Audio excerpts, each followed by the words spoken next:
Hi everyone! It's day 3 of our challenge, How to Get Through the Holiday the Sparkle Way. And today we're talking about travel.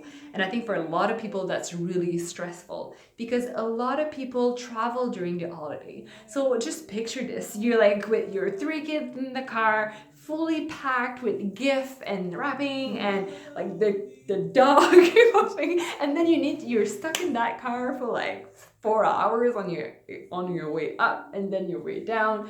I'm sure a lot of people can relate to that.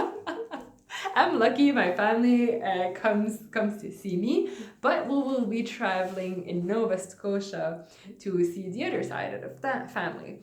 So definitely this is going to be a challenge for me, but I think I'm getting really good at how to meal prep on the go. So we have a couple tips to talk to you today. So what would be your first tip?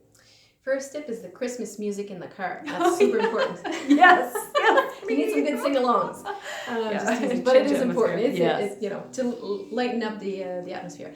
But I would say plan your meals a little bit though. Yeah. Do give it a bit of thought because if your food is not in the house, it's not going to make it in the car. So maybe try to plan your small grocery for certain foods. Certain foods that are easy to carry would be a bunch of nuts, and keep maybe the family in mind too. So just buy in bigger version instead of smaller version at that point. Yeah. To make it easier.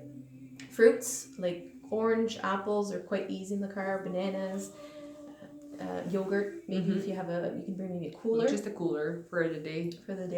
You can boil some eggs. I know they're gonna be stinky, but whatever. Open the windows. I do a lot of wraps. I found wraps are good. Wraps are really easy for me when I travel. I just put like chicken, vegetables, hummus, guacamole, name it. I just put that in a wrap. I found they kind of hold themselves. It's easier to just give to the kids to feel. So that's my go-to when I travel. Wraps, fruits, nuts. I make sure that I have that in the car. If you have room, I know for me it's worth the investment of having those little coolers that you can plug. If you're just traveling for, like 3 hours, everything will be fine. Just use like a lunch box, put some ice there with all your fruit. I think with all your food, I think that's essential when you're traveling because you're gonna save money, you're gonna save time, and then like picking which restaurant and then you go there, wait, and then you feel bad because you ate too much. Sleepy. Yes, it's just bring your own food. It's fun and it's a good start. It's a good start for the holiday. Yeah. And I found like all about meal prepping. So follow whatever you're supposed to do. Bring that with you in the car so you keep doing whatever you're doing so you don't change your routine. But I found one thing that people sometimes are shy to do, and I think they should be doing it. It's when you get to that family home where you're going, take the time to do like a grocery shopping there.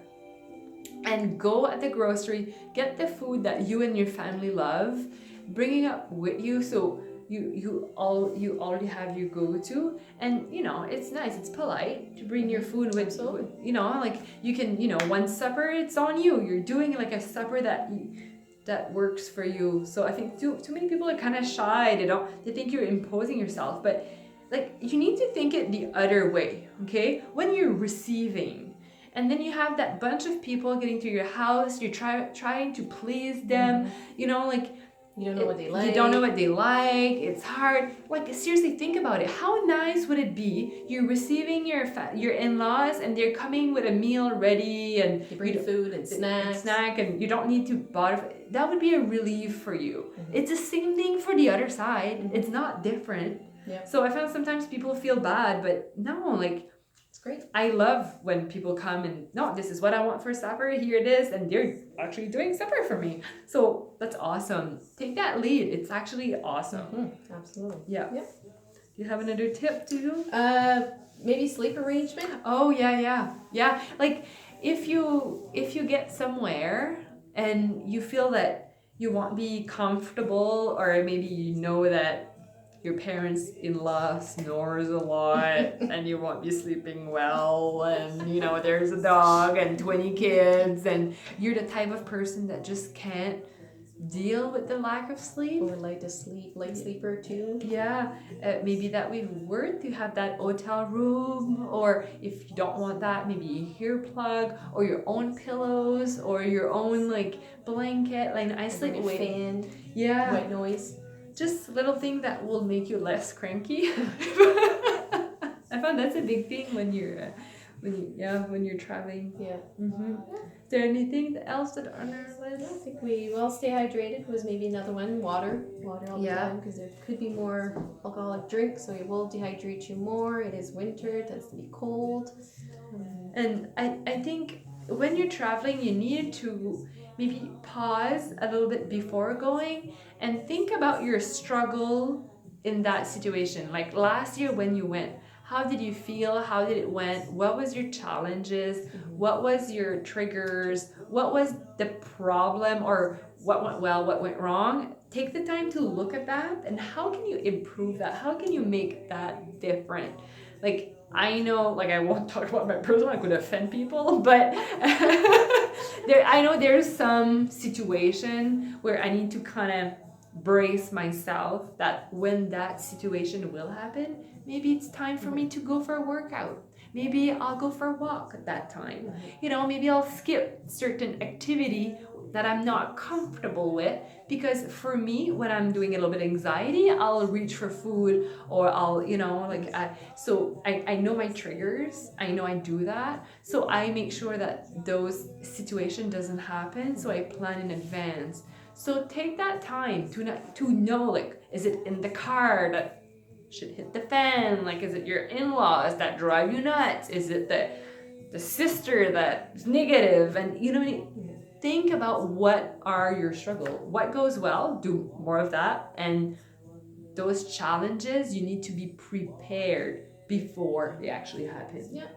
Like my shoes once got chewed by the dog. So the next year I brought my old shoes. See? Just a little thing. Off. Exactly. I didn't chew those, of course, but the fancy leather was yeah, exactly. You didn't like the cheap ones. Yeah. So I hope this helped a little bit to go through your travel. But at the end of the day, you need to have fun and enjoy the quality time with your family. Have a wonderful day and see you tomorrow. Bye-bye.